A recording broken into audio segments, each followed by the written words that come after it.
Ishika here. Welcome back to my channel, Ishika and Arohi. And today I'm going to be reading A to Z Mysteries, The Haunted Hotel, Part 3. So let's get started. Okay. For a minute, nobody said anything. Finally, Mr. Linkletter stood up. Now, if you'll excuse me, he said, I'll have to tell my aunt and uncle that the Shangri-La Hotel won't be having a foliage week this year. The kids thanked Mr. Linkletter and headed back out into the lobby. Guys, we've got to do something, Dink whispered. But what can we do? Ruth Rose asked. Just then, Livy hurried over to them. What did he say? She asked. He told us about the ghost, Ruth Rose said. She described it for Livy. So there really is a ghost in the hotel, Livy said. She looked nervously over her shoulder. What's Mr. Linkletter gonna do? I don't know, Dink answered. He looked at Josh and Ruth Rose. But we're gonna try to help, right? Good luck, Livy said. I'll be down in my cubbyhole eating lunch. She opened a small door next to the elevator and disappeared. How are we supposed to help? Josh asked Dink. We don't know anything about the ghosts. Well, I know one thing, Dink said. No ghost is shutting down the Shangri-La if I have anything to do with it. Dink is right, Ruth Rose said. Mr. Linkletter is our friend. We have to think of something.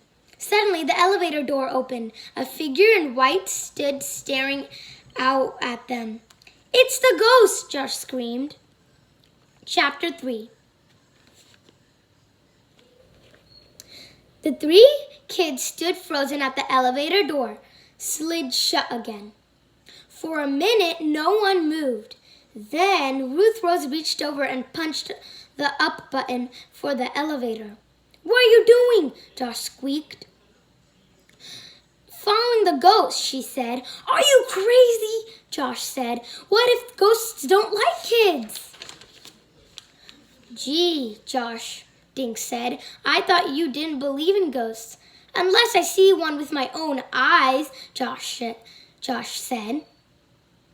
And I just did. Let's get out of here. The elevator door opened. Too late, Josh, Dink said.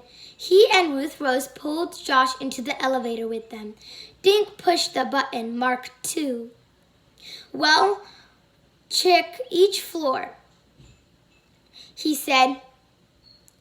When the door opened on the second floor, the hallway was empty. 2 more floors, Ruth Rose said, pushing the number 3 button.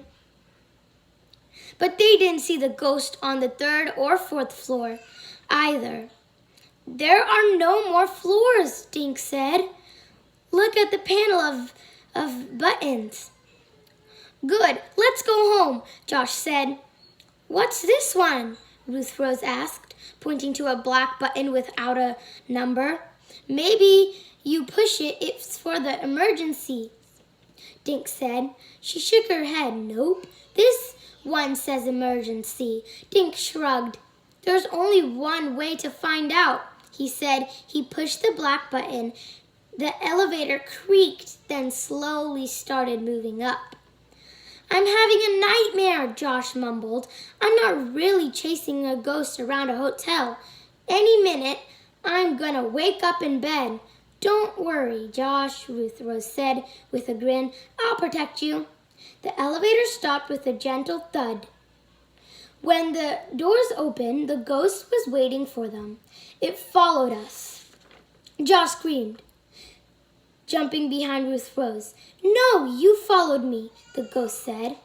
What do you want? So this is the girl in the elevator. Behind the white figure, a door opened. A stooped, gray-haired man stepped into the hall.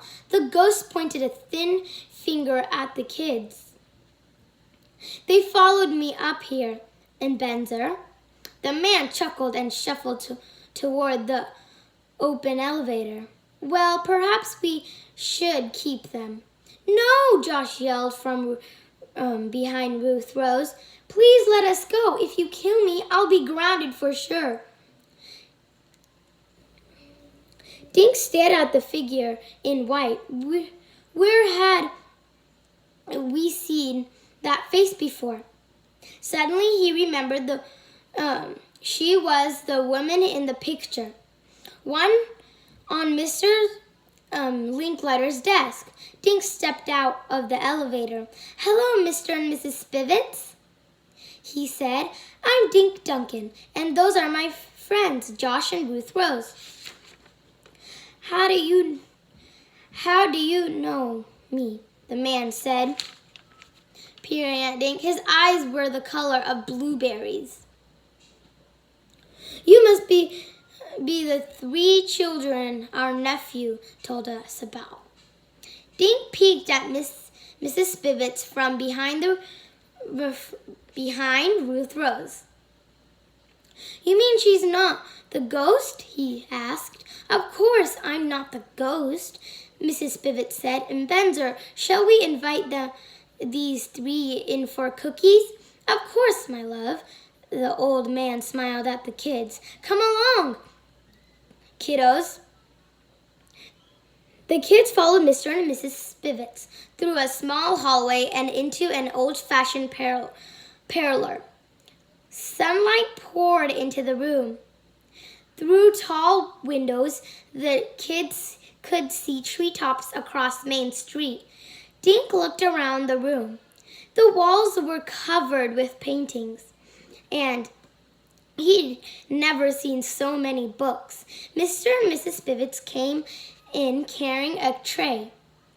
Well, that's all I'm going to be reading today. I hope you guys like this video. Don't forget to smash that like button and subscribe. And part 4 is also going to come out. Goodbye!